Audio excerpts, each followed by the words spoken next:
This is Talk of the Town, a weekly program featuring community events happening in and around Northeast Michigan, with your host, Nancy Smithem, and the latest news from Alpena Community College with Dr. Olin Joynton. And now, today's Talk of the Town. Good morning and welcome to Talk of the Town. I'm Nancy Smithem. My first two guests are both here today from Thunder Bay Theater. I have Emily Szatkowski and Kindra McInerney. Good morning and welcome. Good morning. And if people don't know by looking, we are here today to talk about cats because you're both wearing your cat's makeup. And I know I'm excited. I know obviously the Alpena community is excited because as we're taping this, you open tonight and you already have 91 reservations for opening night. Yes, ma'am.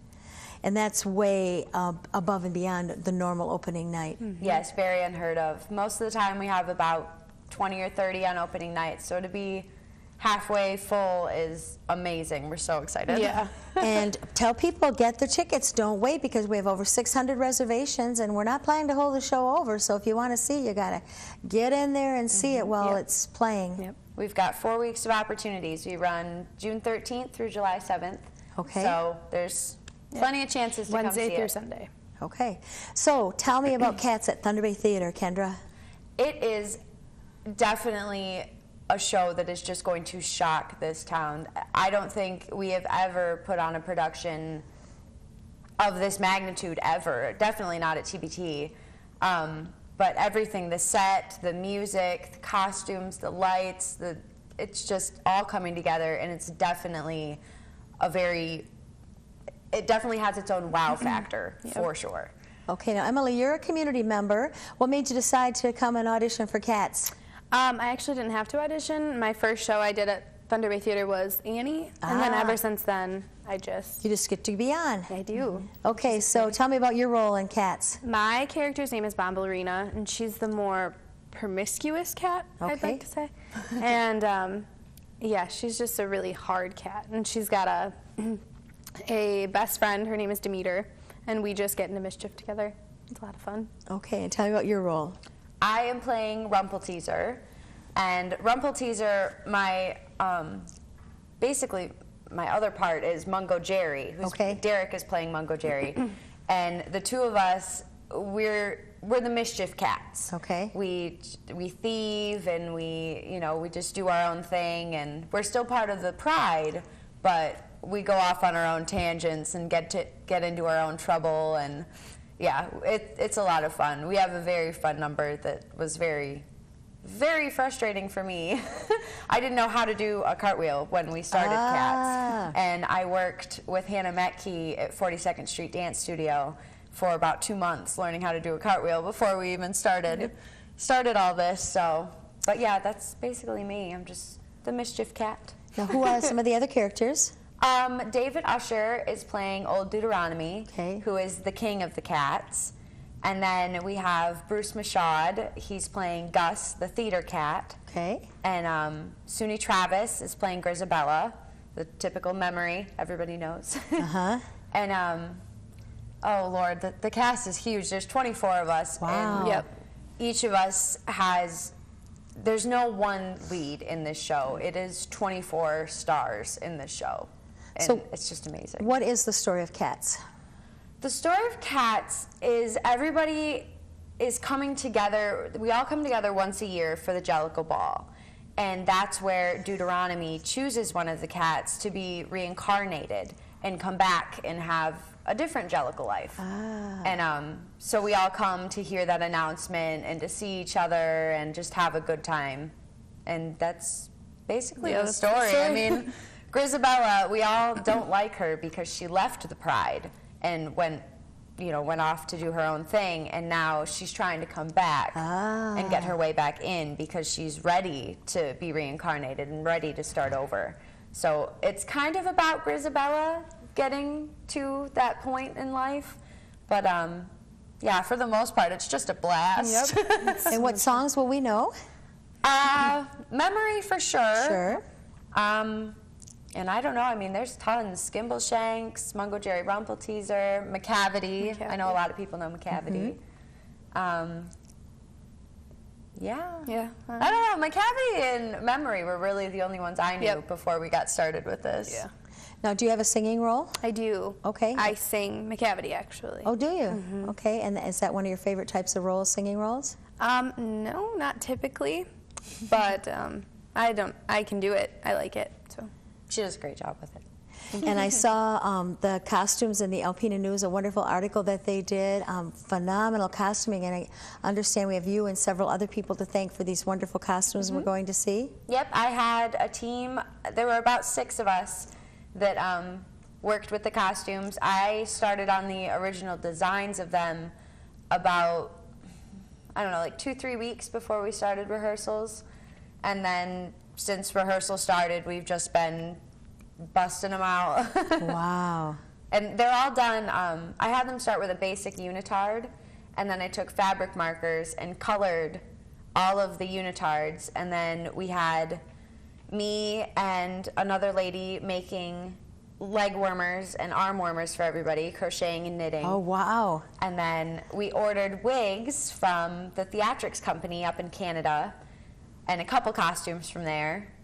And Julie Miller helped us out with makeup, and Cinema Secrets also helped us out with makeup too. So it all came together, and now we definitely look like cats. Gotcha. You do, you do. And like I said, when I saw the costumes and everything, it's really exciting to put it all together. Once again, people better come. So you're from tonight until July 7th. July 7th. Okay, and what times are shows? Wednesday through Saturday, 7:30. Yep. And Sundays at 2. Okay, and it's a family show? Yes. So definitely bring the family, call ahead, get reservations, make a plan. It's a lot of fun. Yes. Okay, so what happens after Cats? After Cats, we have Smokey Joe's Cafe. Okay. Which is more of like, it's a review show of older songs like Yakety Yak and that era. Okay. So, and that one's going to be a lot of fun too. That opens July 11th and runs through the 22nd. Now, will it just be Core Company for that, or?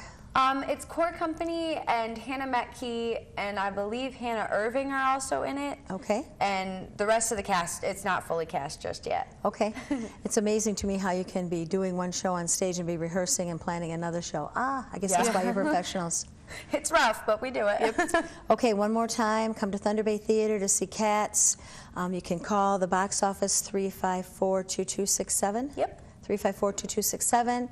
Leave a message, they'll call you back, get your reservations, and come on down and see Cats, a family show, and have a great time. Yep. Thank you both very much for being here. Thank you. Thank you. I'll be right back with Cindyi Bauer from the American Red Cross following these messages. Hi, my next guest is Cindyi Bauer from the American Red Cross. Hi, Cindyi. Hey, how are you? I'm doing very well, and I understand it's World Blood Month. Yeah, June 14th. Okay, well, that's a day. That's the actual day, but you're right. We're celebrating the entire month. And what it does is it allows us to reach out to people and just help re-educate people on the importance of blood donation, also what blood does in the human body. And this is happening not just in the United States of America and not just in the continent of America, but across the globe. Yes. And I've been involved off and on with Blood Africa, and they are making a really big push over there in order to be able to help educate people, because they don't have a lot of the same things as far as TV and technology to the degree that we do here in the United States. And so getting the message out as far as when people are eligible, how often they can donate, what requires, easy for me to say, what requirements there are is just a little bit more difficult in some of the rural areas. And so this has just really been a lot of fun working with them as well as working with the American Red Cross to help educate people on that. So, and people need to know that each time they donate, they can touch 3 lives with life-saving blood products in the form of red blood cells that carry the oxygen throughout the body, platelets that allow the blood to clot. When you skin your knee and you get that scab, that's platelets doing their job. And also plasma. And plasma is, although it's mostly the liquid, like when you burn yourself and your body sends the liquid to that area to help it heal real quickly, it's used for burn victims. It's used in some cancer therapies. It's also used for people who maybe have diabetes that they have a wound that is really having a difficult time healing. So it's used for so many different things that it's just a really powerful part of our So it's really blood. important to make regular blood donating a part of your routine. It is. And we are having fewer blood drives right now, so it's important for people to call the 1-800 Red Cross or go online to redcrossblood.org in order to be able to make an appointment. We have fewer blood drives going on. We're also having a little bit smaller blood drives. So making an appointment just helps us plan more effectively so that we can bring the proper number of people to draw the blood, the proper number of supplies in order to be able to have the blood bags for everyone. It also just allows us to make sure that the people that do come are having a good experience. And it's really been an amazing adventure the last couple months to be able to ensure that everybody who comes in is serviced and serviced well. And we've got a really top-notch team that are helping us out through these challenges. But I want to talk about a couple other things. I want to talk about that picture that I gave you just a little bit ago. This is an amazing lady.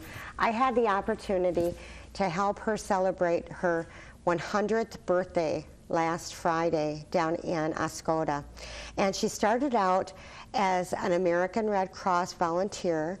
She became a nurse, and then during World War II, when she was 31, she decided, you know what? I want to go abroad and I want to help our men in arms. So she was deployed to France, where she actually helped run the hospital there. And they took in people that were coming from Germany and Austria that had been hurt during the war.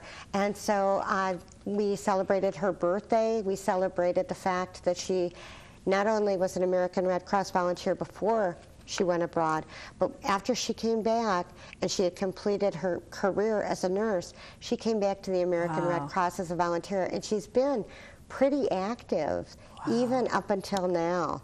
And so it's just one of those amazing stories. I hear from people, you know, oh, I'm too old, I can't do that. Well, this is one lady, she's so feisty that there's nothing that she can't do.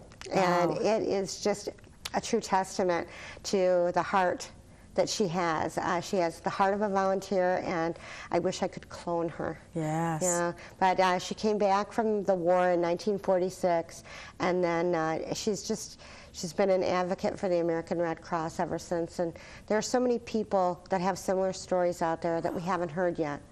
And so I want to encourage them to give us a call and tell us their stories, because I think that we are losing a generation of givers, and I really don't want to lose them without hearing their stories before they go. And another facet, Cindyi, of the American Red Cross is the disasters.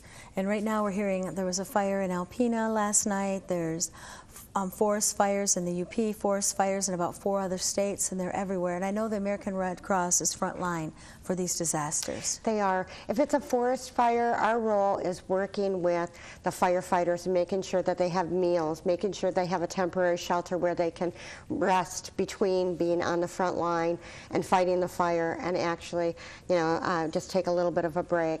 That's our role when it's a forest fire. When it's a home fire, our role is a little different.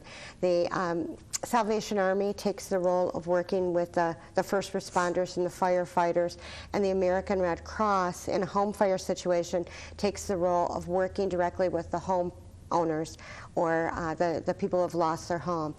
Our role there is just to provide aid and comfort. We provide them with immediate shelter so that they have some place to go for the first 3 or 4 nights after they've lost everything. We help them in their darkest hours as far as getting prescriptions that they may have lost in the fire, making sure that each child either has a teddy bear or a comforter to hold on to, because, you know, kids are devastated. They're very resilient. I can't even imagine. But they're devastated, and so it's a way that we can reach out to them and have them have something of their own that they can carry with them. Also, as far as meals, we make sure that they get meal vouchers so that they can have meals while they're trying to contact their insurance company and get their life put back in order. Also, making sure that there's advice and counseling. They can go through counseling to be able to make sure that they're hitting every aspect of what they might need. Because I've had the unfortunate situation of being in a home fire myself. And when you lose everything, it changes your perspective a great deal. But it also is one of those things, sometimes you don't even know what you need because you've never experienced it before, so you've never gone through it. And having somebody there to just say, okay, you know, what about your family? You know, can you contact your family and let them know you're okay? Yes. Can you know, and we help them through that checklist of things that they might need to do in order to be able to be okay with the situation. And many times they might need counseling, you know, sure. weeks and months into it. Sure. But another thing that we do is provide military support. Yes. The American Red Cross is that conduit between men and women defending our freedoms around the globe and the homeland. And so what we do is if there's a death in the family or a birth, many times we will work with the military in order to be able to get those people home. Yeah, so it's really amazing. There's also hurricanes, there's tornadoes, there's floods, and the American Red Cross and National Guard are usually the first ones on the street, first feet on the ground, trying to help those people in need. Sometimes it's, you know, looking for people who have been injured, and other times it's just recovering things for them. So if people are interested in volunteering for disaster recovery, if they're interested in donating money or donating blood, what's the best way for them to get in touch with the Red Cross? They should dial 1-800-RED-CROSS, and then there's a prompt, you know, where you hit 1 for one option, 2 for another option, and military as well. If somebody needs military support, that's a way that they could do it. If there's a hurricane and they want to know whether a family member is okay, they can call the 1-800-RED-CROSS, and the Red Cross will reach out to that area and try and find out if that family member is okay. So 1-800-RED-CROSS does it all. Okay. Thank you very much for being here. I look forward to talking to you next month. Thank you. Please stay tuned for Dr. Olin Joynton following these messages. Good morning, everyone, and welcome back to Talk of the Town. I'm Olin Joynton, president of Alpena Community College. It's my pleasure to welcome back to the program Kathleen Bruski, director of the Alpena Volunteer Center on our campus. Welcome, Kathleen. Thank you. It's nice to be back. And we're moving into summer now, and let's begin with just the range of activities that the Volunteer Center covers, but then focus in on our topic of community education today.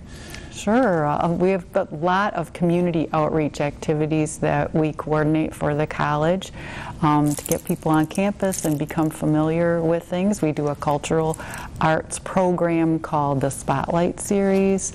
We do match volunteers with nonprofit agencies in the area who have a need for their services.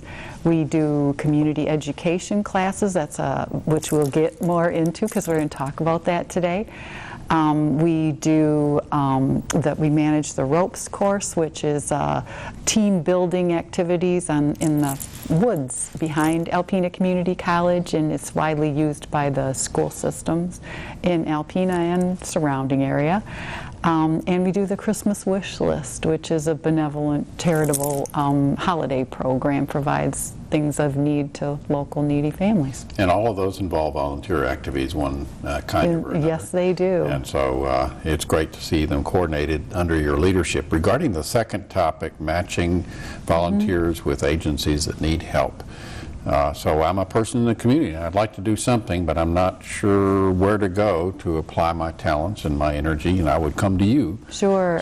Yeah, we have a website that lists a lot of things that we're aware of in the community. We do, like I said, work strictly with nonprofit agencies, and we network a lot with the United Way to learn what need there is. But I'll tell you, virtually any nonprofit needs a volunteer. Right.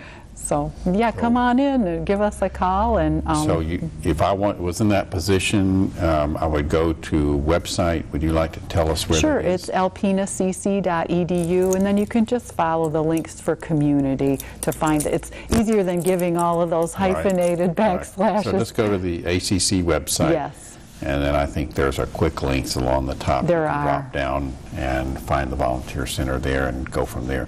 It's pretty easily managed.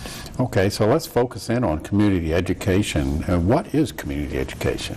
Community education is a variety of classes of short duration, minimal investment of time and money, and gives you a taste of what the college has to offer, whether that's an art class or a photography class or something a little bit more into the nitty-gritty with practical skills like computers.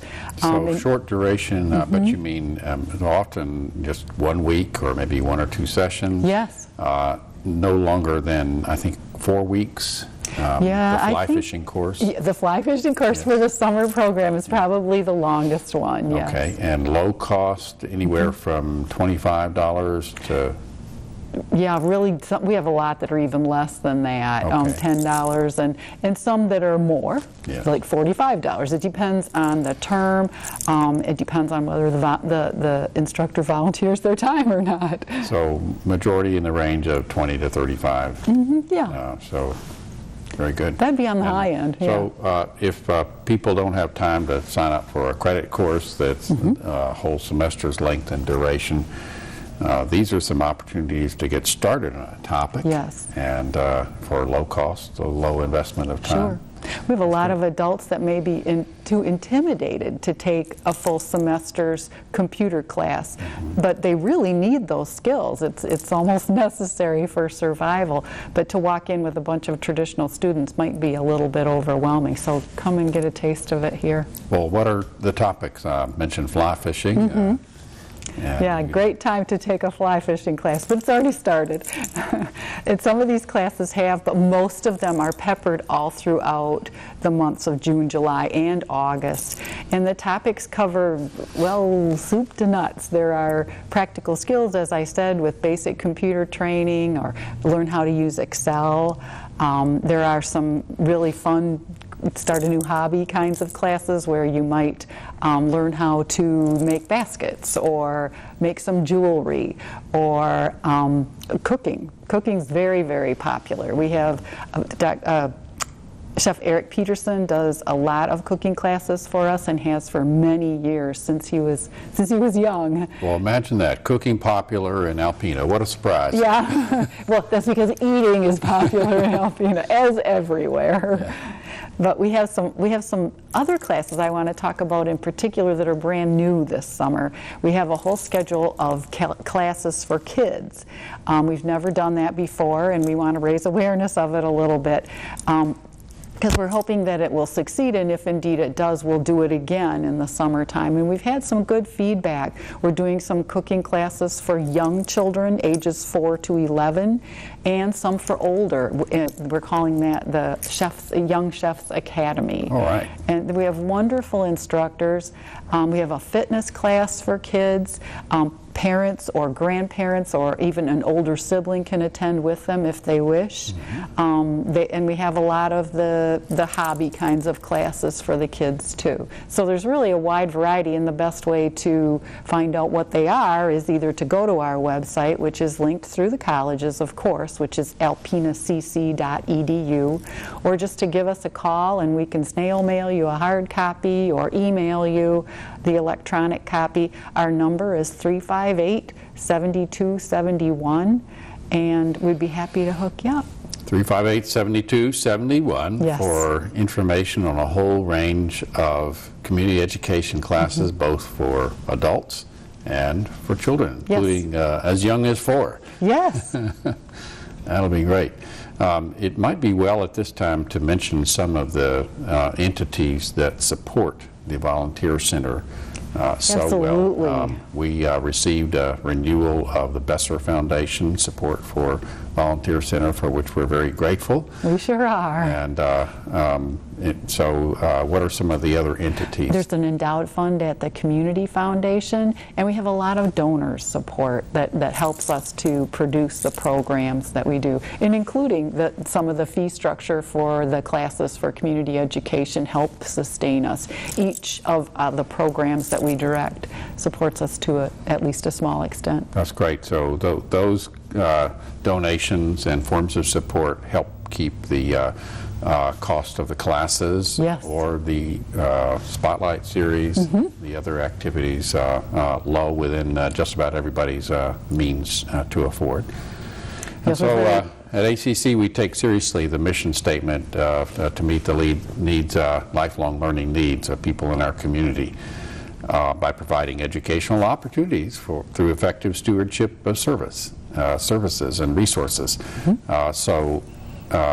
This is a good example of how there's almost no excuse for not coming to ACC for some form of learning when it's as short and convenient and at low cost as this.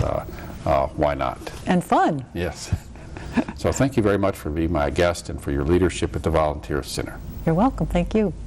This has been Talk of the Town with Nancy Smithem and Dr. Olin Joynton. For a list of events taking place in Northeast Michigan, visit our website at wbkb11.com and click on Community. This has been a Thunder Bay Broadcasting Corporation production.